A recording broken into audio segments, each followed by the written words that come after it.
누가복음 24장 13절부터 35절까지를 낭독하겠습니다. 그날에 그들 중 둘이 예루살렘에서 25리 되는 엠마오라 하는 마을로 가면서 이 모든 된 일을 서로 이야기하더라.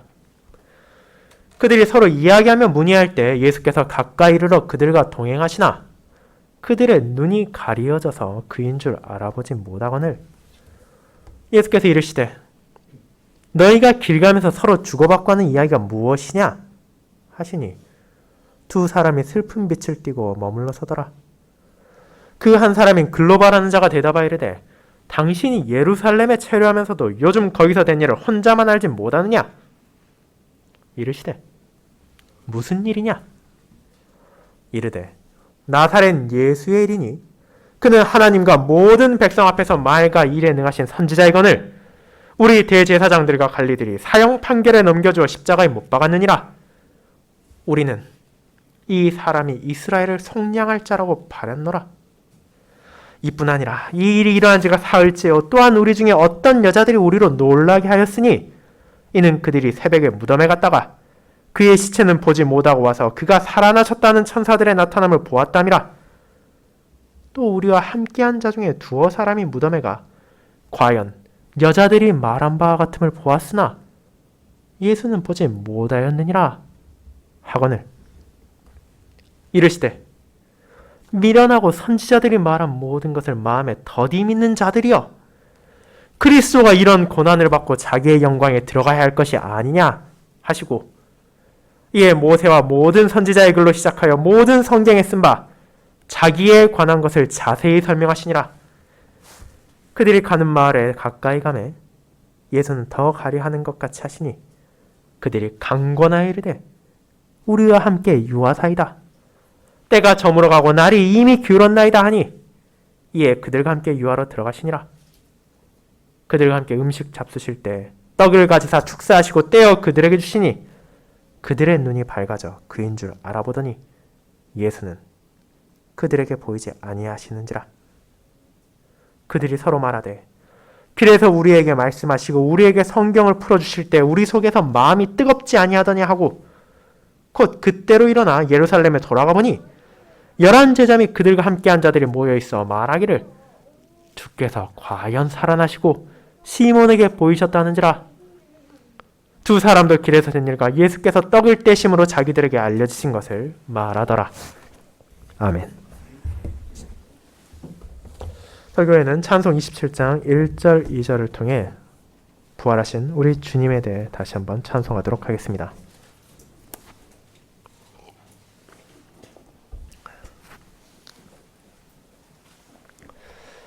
사랑하는 주 예수 그리스도 안에 있는 형제 자매님들,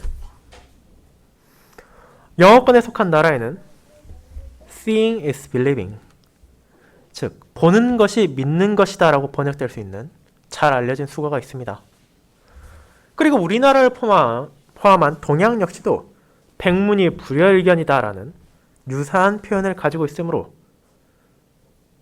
대부분의 사람들이 가진 우리가 직접 눈으로 보아야만 무언가를 믿을 수 있다는 세상의 개념을 나타냅니다.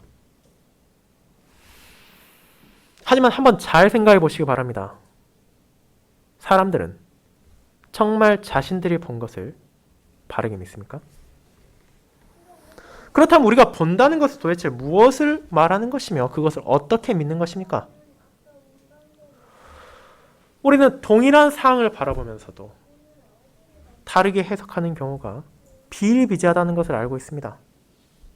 그들이 이미 가지고 있는 편견과 사전지식, 경험을 기반으로 자신에게 유리한 것, 익숙한 것만 취사 선택하며 불리한 것은 보았으면서도 보지 못한 것처럼, 들었으면서도 듣지 못한 것처럼 넘어가려고 합니다. 심지어 그것이 한 개인의 실수나 사소한 오해가 아니라 거대한 집단이 하나의 사건을 완전히 다르게 받아들이며 그것을 추종자들에게 강요하는 상황도 마주할 때가 있습니다. 그렇게 우리가 보는 것을 믿는 것 역시도 결코 쉬운 것이 아닙니다. 부활주일을 맞아 우리가 함께 살펴본 오늘의 본문 역시 인간의 한계와 부족함을 숨김없이 나타냅니다. 분명 죽었던 사람이 부활한다는 것은 사람이 알고 있는 이 세상의 상계와 너무나 크게 벗어나는 것입니다. 이것을 꿈꾸며 바라는 인간이 너무도 많지만 실제 세상에서는 이루어질 수 없다는 것을 누구나 알고 있습니다. 그렇게 우리가 혹시라도 어떤 사람이 부활했다는 소식을 듣는다면, 그리고 누군가가 사랑하고 아끼는 사람이 살아났다는 얘기를 듣는다면 그것에 기뻐하고 동조하기는커녕 저 사람이 너무 큰 슬픔에 빠져 정신에 문제가 생긴 것이 아니냐고 느끼기 십상일 것입니다. 그와 동일한 것을 지금 엠마오로 향하는 두 제자들 역시 경험했습니다. 그들은 자신들이 믿고 따르고 사랑하던 예수님의 죽음을 보았습니다. 그분이 돌아가시기 전 미리 알려주셨던 진리에 대해서도 알고 있었습니다. 심지어 3일이 지났을 때 그들은 마리아와 여인들이 돌아와서 주님께서 부활하셨다고 말한 것을 듣기까지 했습니다. 하지만 그들은 도무지 주님의 부활을 믿을 수가 없었습니다. 그것이 자신들이 알고 있는 상식과 어긋나기에, 그리고 자신들이 기대할 수 있는 것이 아니기에 부활을 거부하고 좌절하며 낙심하여 믿음을 잃고 예루살렘을 떠나고 있었습니다. 그 결과 그들은 자신들이 예수님을 보면서도 그분의 부활하심을 인식하지 못했습니다. 마침내 주님께서 은혜를 베푸사 그들의 감긴 눈을 열어주시기 전까지 자신들이 누구와 함께 하는지도, 도대체 무엇을 기억해야 하는지도 망각하고 있었습니다. 그리고 이를 통해 우리는 사람이 진정 복음을 받아들이기 위해서는, 그리고 인간의 한계를 초월하는 진리를 믿기 위해서는 하나님의 은혜가 필요하다는 것을 알게 될 뿐 아니라 그런 부족한 자신의 백성들을 위해 부활하신 예수님께서 무엇을 베푸셨는지를 보게 됩니다. 이를 저는 불신에서 믿음으로 인도하는 부활하신 예수님이라는 제목으로 전하고자 합니다. 그리고 누가가 전한 이 아름다운 부활의 복음을 인간의 한계에 갇혀 믿지 못했던 제자들과 그런 연약한 그들과 우리에게 은혜를 베푸사 다시 믿음으로 인도하신 주님의 은혜에 대해 살피겠습니다. 첫 번째, 죽으신 예수님을 바라보고 불신과 좌절에 빠졌던 제자들과 그런 그들에게 다시 은혜를 베푸사 믿음으로 인도하신 부활하신 예수님을 살피겠습니다. 먼저 첫 번째를 살펴보겠습니다. 형제자매 여러분, 저는 여러분의 지난 한 주가 우리의 주 예수 그리스도의 고난과 죽음을 살피는 한 주가 되었기를 바랍니다. 지난주에 우리가 함께 나눴던 마태복음 21장은 기쁨과 환호로만 가득 채워져 있던 것 같은 예루살렘의 성문에서 일어난 일이 도대체 어떤 기대와 상념이 몰아치는 현장이었는지를 보여주었습니다. 그 당시 이제 주님과 제자들의 여정은 끝을 바라보고 있었습니다. 예루살렘과 성전이 채 1시간도 남지 않는 벳박에 이르렀을 때 이제 주님께서는 구약의 약속을 성취하시고 다윗 왕가의 후손이 돌아왔다는 것을 백성들에게 알려주기 위하여 제자들을 보내 나귀와 나귀 새끼를 데려오게 하셨습니다.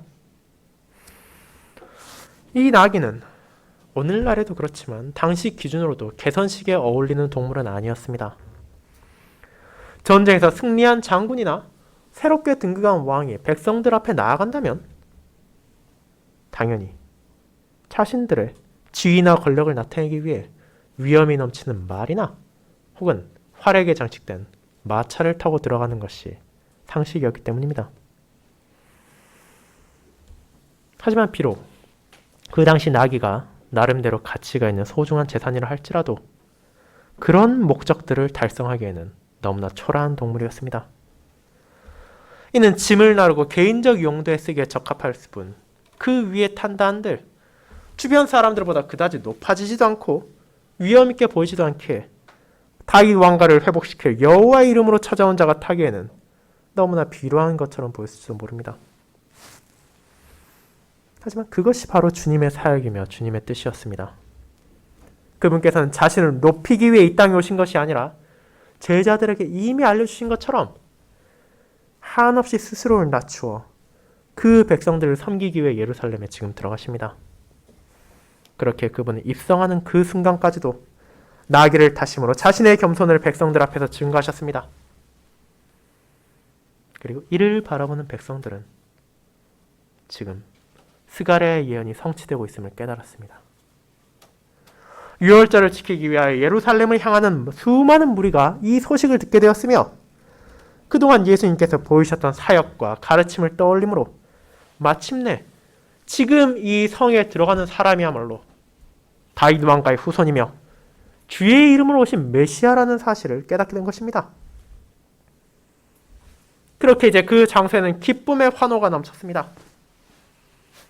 백성들은 유다가 잃어버렸던 왕의 귀환에 찬송을 멈추지 않았으며 이제 주님께서 그 왕으로서의 사역을 시작하기를 간절히 고대하고 바랬습니다.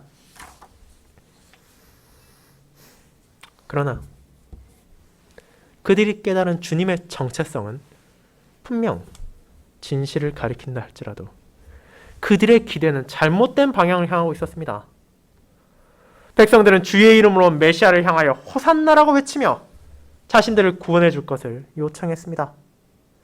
그리고 진실로 주님께서는 그들을 구원하기 위해 그곳에 오셨습니다. 하지만 무리가 원했던 구원은 예수님이 주실 구원과는 다른 것이었습니다. 그들이 원했던 것은 로마로 압제받던 이들로서 그 나라를 물리치고 다시 다윗 왕가를 재건하는 것이야말로 그들이 가질 수 있고 그들에게 정말로 필요한 유일한 구원이라 느꼈기 때문입니다. 그러나 주님께서는 눈에 보이는 통치자와 나라에서 해방시키기 위해 오신 것이 아니라 더 크고 두려운 죄와 사망의 권세에서 그들을 건지기 위해 오셨습니다. 그리고 그 과정에서 한없이 자신을 낮추시고 마침내 십자가에까지 나아가심으로 고난과 죽음의 길로 가셨지만 백성들은 이를 이해할 수 없었습니다. 심지어 자신들의 기대와 어긋난 구원을 베푸실 주님을 매도하고 그분에게서 순식간에 등을 돌리고 그분을 죽이라고 외치기까지 했습니다. 그 반면에 그분의 개선에 불쾌감을 느끼던 이들도 있었습니다. 바리새인들과 서기관, 제사장들을 비롯한 유대의 지도자들은 그분께서 고난과 핍박이 기다리는 예루살렘에 왜 왔는지를 이해하지 못했으며 그들과 마찬가지로 저 사람이 더 큰 세상적 명예와 더 큰 지지를 얻기 위해 지금 우리들의 본거지로 왔구나라고 생각했을 뿐입니다.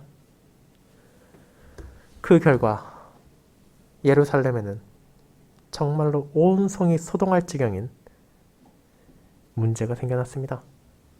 한쪽에서는 주님을 환대하고 있었고 한쪽에서는 주님을 거부하고 있었습니다. 그러나 그들 중 그 누구도 진정한 의미로 주님께서 왜 오셨는지를 이해하지 못했습니다. 그렇게 예수님의 개선은 그 어떤 이에게도 이해받지 못한 또 하나의 고난이었습니다.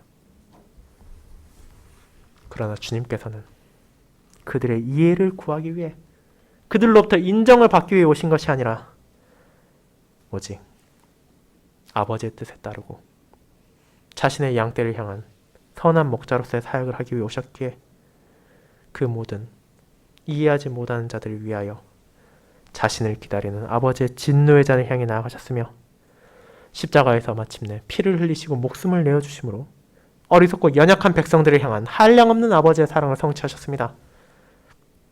그리고 그 사랑이 지금 이 순간에도 우리들에게 주어지고 있기에 그분의 고난과 그분의 죽으심을 기억하는 것은 신자에게 있어 좌절과 비참이 아니라 진심 어린 감사와 찬양을 이끌어내는 것이었습니다.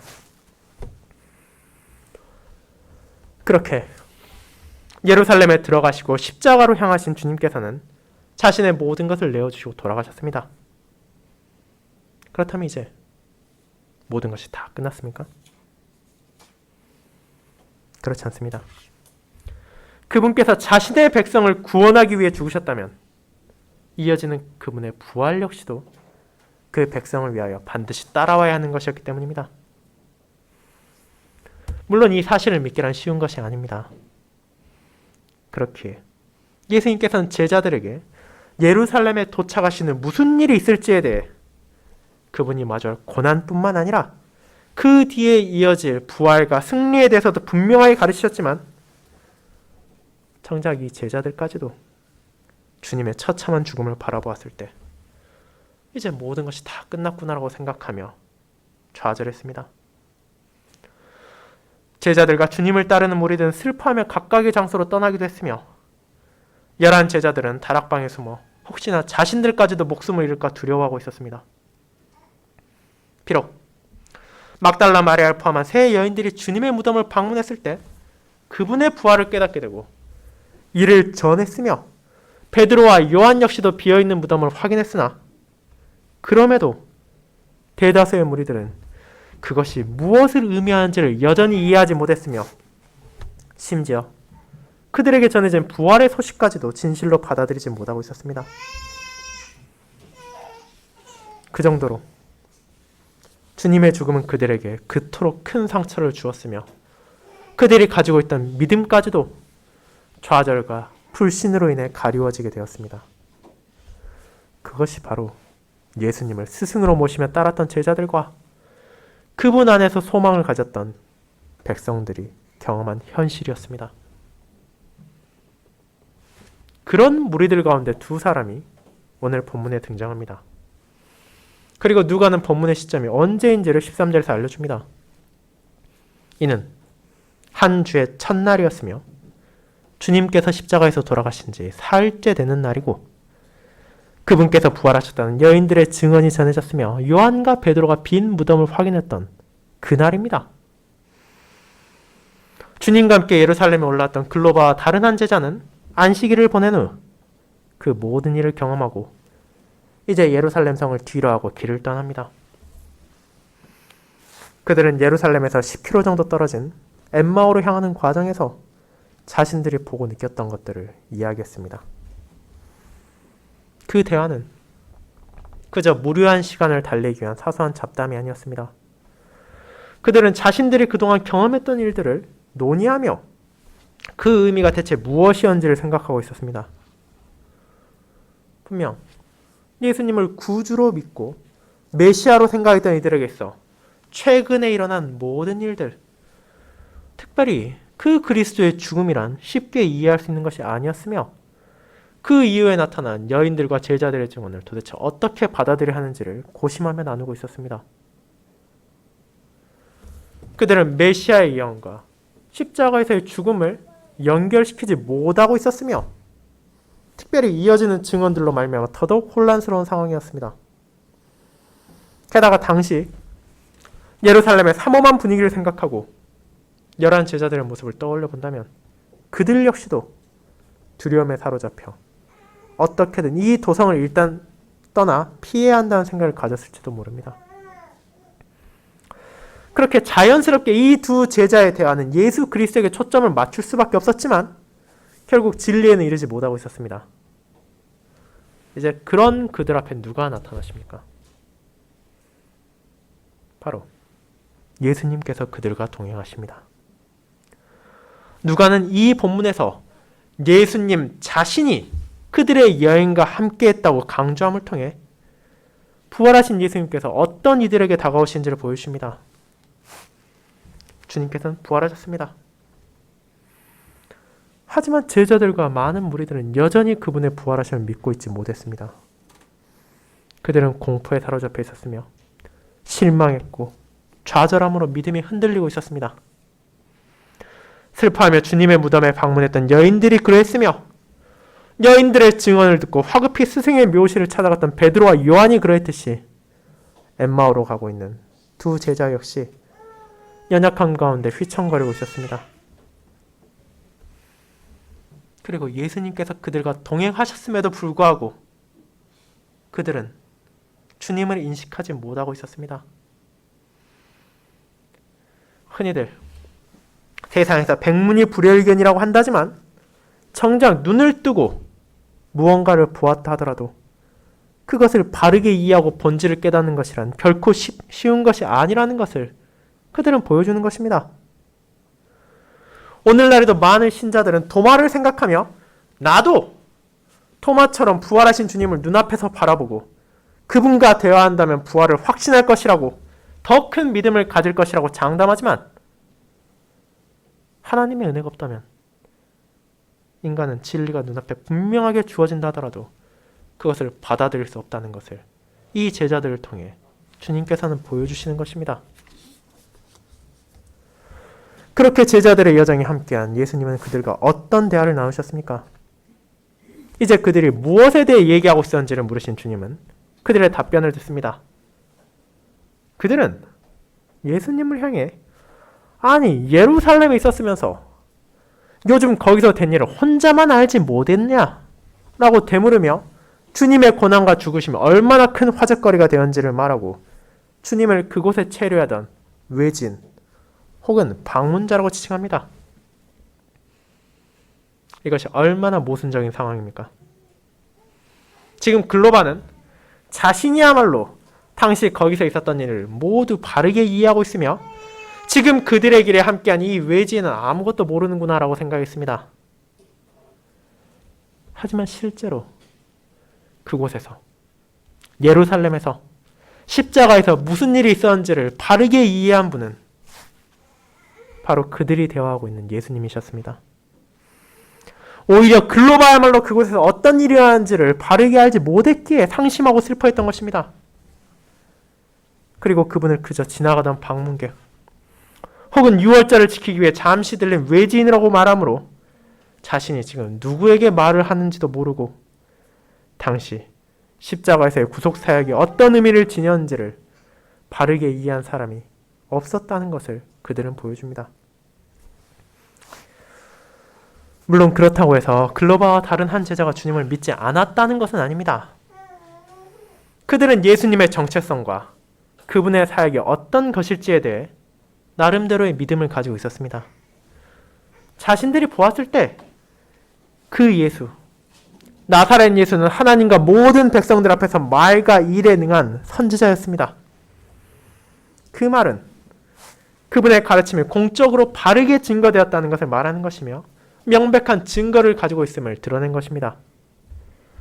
마치 구약시대 언약 백성들에게 주어졌던 선지자들이 하나님의 뜻을 전한 것처럼 예수 그리스도께서 그러했다는 것을 그들은 말했습니다. 그리고 이 위대한 선지자를 그들은 사랑하고 따랐을 뿐 아니라 21절에서 나오듯이 그분이야말로 이스라엘을 속량할 자라고 기대했습니다. 하지만 그들이 마주한 것은 너무나 쓰라린 현실이었습니다. 타락한 시대에 진리를 선포했던 구약의 많은 선지자들이 그러했듯이 대제사장들과 관리들은 예수님을 박해했으며 심지어 그분을 십자가에 못 박아 죽게까지 했습니다. 이제 그들이 가졌던 기대는 산산조각 났습니다. 어쩌면 예수님이 예루살렘에서 하나님의 진리를 전함으로 타락한 세대가 회개하고 돌아설지도 모른다는 소망은 부서지고 그분을 향한 백성들의 저주와 십자가에서의 처참한 죽음을 바라보므로 그들은 좌절하고 슬픔에 빠졌습니다. 비록 지금 이 순간에도 예수님께서 위대한 선지자라는 사실을 부인하고 있지는 않지만 이제 죽어버린 사람이 도대체 무엇을 하겠습니까? 자신들의 스승은 이미 떠났으며 예루살렘의 속량은 물거품이 되어버렸습니다. 비록 자신들과 함께 주님을 따르던 여자들이 무덤에 갔다가 천사를 만나 그분이 부활하셨다는 소식을 전했으며 베드로와 요한이 실제 그 무덤에 가서 무덤의 문이 열리고 그 안이 비어있다는 소식을 말했음에도 불구하고 예수님은 보지 못했다는 이유로 그것이 무엇을 의미하는지를 외면했습니다. 이 상황이 얼마나 아이러니합니까? 그렇게 지금 말하고 있는 본인들이 누구와 대화를 하고 있습니까? 누구에게 이 슬픔을 전하고 있습니까? 바로 부활하신 예수님입니다.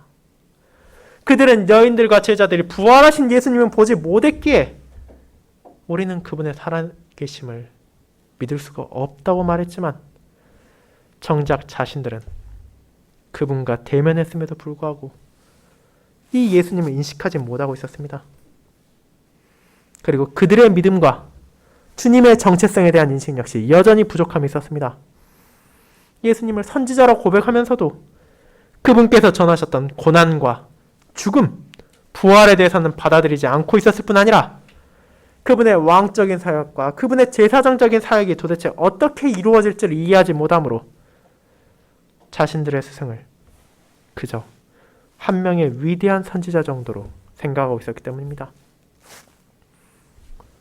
물론 예수님께서는 선지자로서 하나님의 말씀을 전파하고 백성들의 회개를 요청하셨습니다. 하지만 그분은 한 선지자를 넘어 왕으로서 자신의 백성들을 죄와 마귀의 권세에서 건지기 위하여 제사장으로서 그들의 죄에 대한 값을 치르기 위하여 아버지의 공의로운 진노와 마주해야만 했으며 그 과정에 아무리 큰 고난과 쓰라림, 심지어 죽음이 기다린다 할지라도 이를 피하지 않으므로 그분의 구속사역을 성취하셨습니다. 이를 통해 이제 이스라엘을 넘어 자신을 믿는 모든 자들을 진정으로 속량하셨음에도 불구하고 지금 이 제자들은 슬픔과 좌절로 눈이 가려워져 이를 받아들이지 못하고 지금 자신들이 부활하신 주님과 함께한다는 것을 깨닫지 못했습니다. 사랑하는 형제자매 여러분, 하지만 이것이 비단 그들만의 약함입니까? 저와 여러분 역시도 이 땅의 세파에 흔들리며 믿음이 흔들릴 때가 있습니다. 진정 주님께서 부활하시고 승리하셨다면 왜 지금 이 순간에도 우리에게 고난이 찾아와야 하는지에 대해 의문을 품을 때도 있습니다.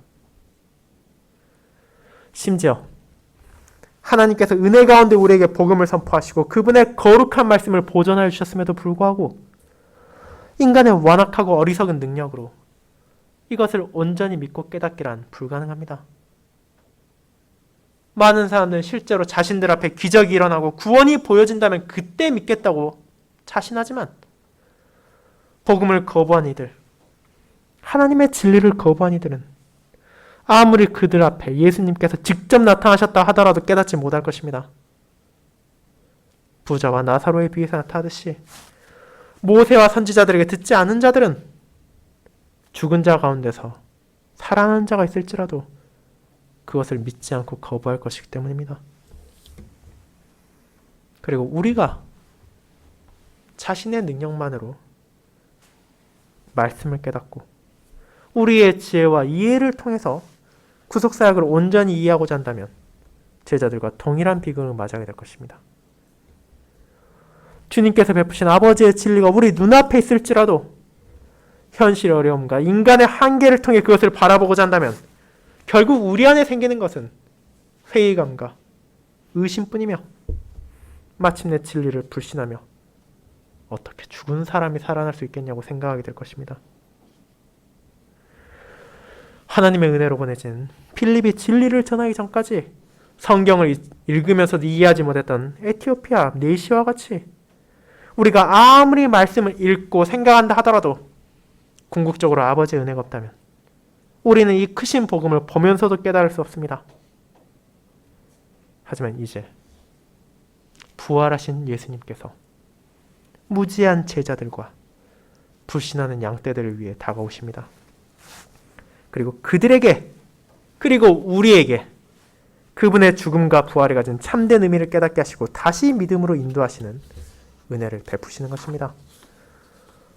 이것이 두 번째, 부활하신 예수님의 은혜로 믿음으로 인도된 제자들로 우리를 인도합니다. 성도 여러분, 그런 제자들의 슬픔과 좌절을 바라보신 예수님께서 이제 그들에게 무엇이라 말하십니까?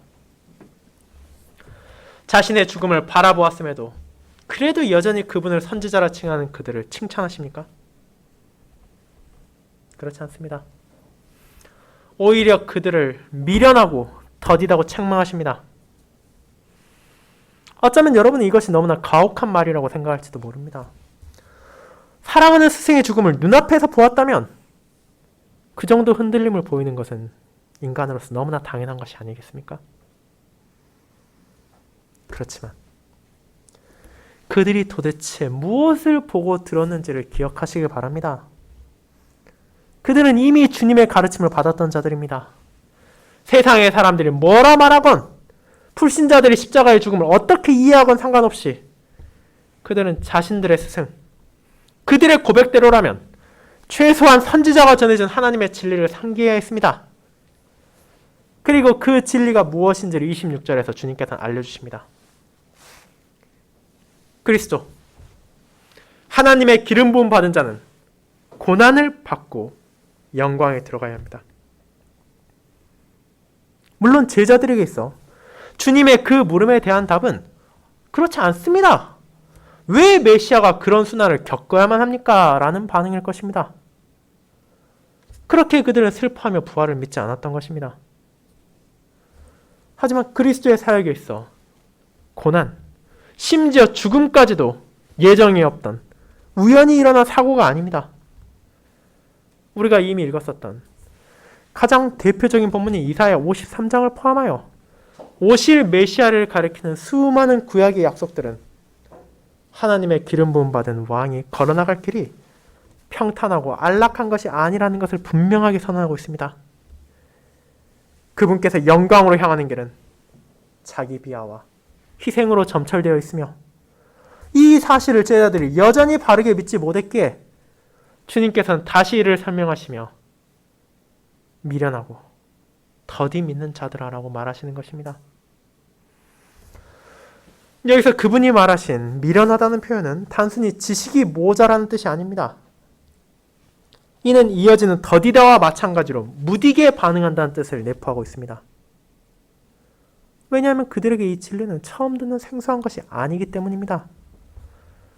예수님께서는 자신을 따르는 무리들을 향해 충분히 그 사실을 알려주셨습니다. 그럼에도 그들이 현실의 고난, 특별히 주님의 처참한 죽음을 마주했을 때 그분의 가르침이 머릿속에서 사라졌습니다. 그들의 반응은 진정 무디어졌으며 그들의 마음은 주님의 길을 따르는 믿음을 대신하여 의문과 두려움으로 채워졌습니다. 그런 그들에게 부활하신 예수님께서는 성경이 가리키는 자신에 관한 것을 자세히 설명하셨습니다.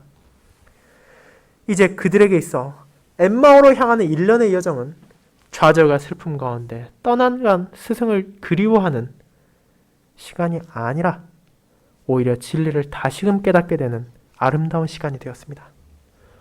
그들은 모든 성경에 고난받는 그리스도에 대해 말하고 있음을 알게 되었으며 그림자로서 그리스도를 가리키는 구약의 진리를 바르게 알게 되었습니다. 모세가 기록했던 성경의 첫 5권과 선지자들을 글로부터 시작하여 모든 성경이 그리스도를 향하고 있음을 알려주셨기에 이제 그들은 메시아의 영광으로 향하는 길, 그분의 최종적인 승리로 나아가는 과정이 일반적인 사람들이 세상이 가지고 있는 상식과 개념을 완전히 뒤엎는 고난과 죽음이라는 사실을 알게 된 것입니다. 하지만 그런 즐겁고 유익한 시간도 마침내 끝날 때가 찾아왔습니다. 예수님과 함께 이제 엠마오로 향하는 그들은 그 마을에 도착했으며 어느덧 날은 저물고 있었습니다.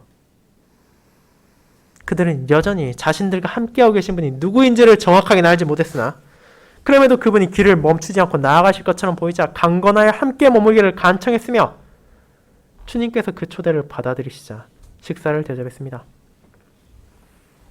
그리고 이제 주님께서 부활하신 셋째 날이 저물어가는 시점에서 그분께서는 제자들에게 다시금 큰 은혜를 베푸셨습니다. 글로바와 그 일행은 이미 자신들과 동행한 분의 지혜를 인정했습니다. 그렇게 일반적으로는 주인이 해야 하는 떡을 가지고 축사하고 떼어주는 과정을 주님께서 하셨으며 이제 그 기도를 마치고 떡을 받은 제자들은 자신들을 그들과 함께했던 분이 누구셨는지를 깨닫게 되었습니다. 불신과 좌절로 인해 가리워졌던 눈이 밝아졌으며 세상이 죽었다고 말하는 예수님이 다시 살아나셔서 그들과 함께 하셨다는 것을 깨닫게 된 것입니다. 그들 안에 슬픔과 두려움은 사라졌으며 이제 그 자질을 기쁨과 감사가 메우고 있었습니다. 이 사실은 이어지는 32절과 연관하여 주님의 은혜를 구체적으로 전해줍니다. 그들이 말한 눈이 밝아져 라는 표현과 성경을 풀어주실 때 라는 표현은 동일한 단어입니다. 그분께서는 성경을 열어서 진실을 깨닫게 하셨을 뿐 아니라 그들의 감긴 눈도 열어주셔서 그분의 부활의 진실이라는 것을 알게 하셨습니다. 그리고 그들이 이 사실, 주님의 부활과 성경의 진리를 깨달았을 때 이제 주님은 이미 떠나셨습니다. 하지만 이제 그분의 부재는 더 이상 그들의 믿음의 장애가 될 수 없었습니다. 앞서 주님을 보지 못했다는 이유로, 주님께서 그들을 떠나셨다는 이유로 좌절하고 슬픔에 빠졌던 이들은 자신들의 어리석음을 돌이켰고 그분의 은혜로 진리를 깨달았기에, 그분의 부활을 확신하게 되었기에 슬픔과 불신이 아니라 불과 같은 열정으로 이제 이 기쁜 소식을 함께 나누기 위하여 자신들이 거부했던 여인들과 같이 어두운 밤을 헤치고 예루살렘으로 향했습니다. 이제 주님께서 부활하신 그날 저녁, 그분을 따르는 제자들과 무리들이 함께 모이게 되었습니다. 그분께서 고난당하셨을 때 혹시라도 자신들도 사로잡힐까봐 뿔뿔이 흩어지고 주님을 부인했던 이들은 이제 그분의 은혜로 말미암아 기쁨 가운데 다시 모이게 되었습니다. 그리고 그곳에 도착한 글로바와 일행은 놀랍게도 자신들이 도착하기 전에 베드로 역시 주님을 마주했다는 사실을 알게 되었습니다. 이제 그들에게 예수님, 그들이 사랑하는 스승이자 하나님의 기름 부음 받은 그리스도의 부활은 더 이상 허망한 공상이 아니게 되었습니다. 그들은 주님의 은혜로 말씀이 가리키는 복음을 깨닫게 되었으며 주님의 사랑으로 그분의 부활하심을 이제 확신할 수 있게 되었습니다. 그렇게 더 이상의 의심이 없이 그들은 함께 기뻐했으며 이 제자들과 무리들은 그들만이 아니라 엠마오에서 온 형제들의 소식, 부활하신 그분께서 전해신 진리를 나누고 그분께서 눈을 밝혀주셨다는 은혜에 대해 더욱더 기뻐하며 그 믿음을 확신으로 붙잡았습니다. 물론 그렇다고 해서 그들의 어려움이 완전히 끝난 것은 아닙니다. 제자들 안엔 여전히 연약함이 남아 있었으며 앞으로 그들이 걸어갈 남은 여정 역시 괴로움과 핍박이 기다리고 있었습니다. 그럼에도 이제 그들에게 주어진 부활의 확신은 그 모든 삶의 고난 가운데서도 인내할 수 있으며 위로받을 수 있는 흔들리지 않는 복음으로 주어졌기에 그들은 진정 주님의 부활, 예수 그리스도의 다시 살아나심에 기뻐하며 감사할 수 있었습니다. 그리고 그것을 위해 주님께서 자신의 제자들을 찾아오셨던 것입니다.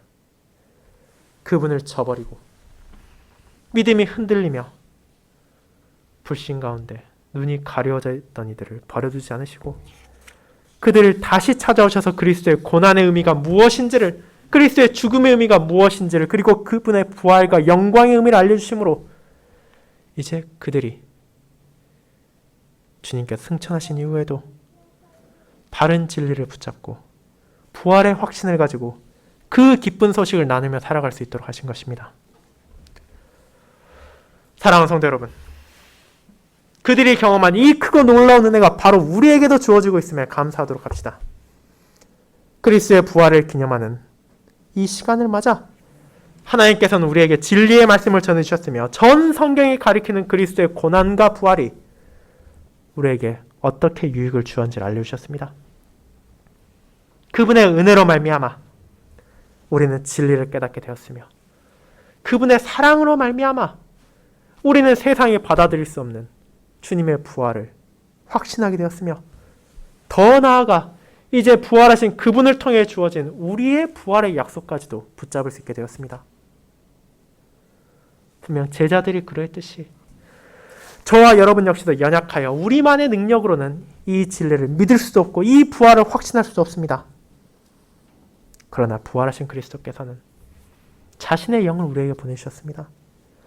이 성령 하나님께서는 부활하신 그리스도와 동일하게 오늘날의 저와 여러분의 눈을 밝혀주시고 우리에게 주어진 성경의 진리를 믿고 받아들일 수 있도록 역사하십니다. 그렇게 이번 한 주 그 은혜로 믿게 된 부활하신 그리스도에 대한 확신과 우리에게 주어진 진리를 붙잡으며 살아가고 함께 그 복음화에서 나타난 부활하신 그리스도의 사랑을 나누는 기쁨을 누리도록 합시다. 아멘.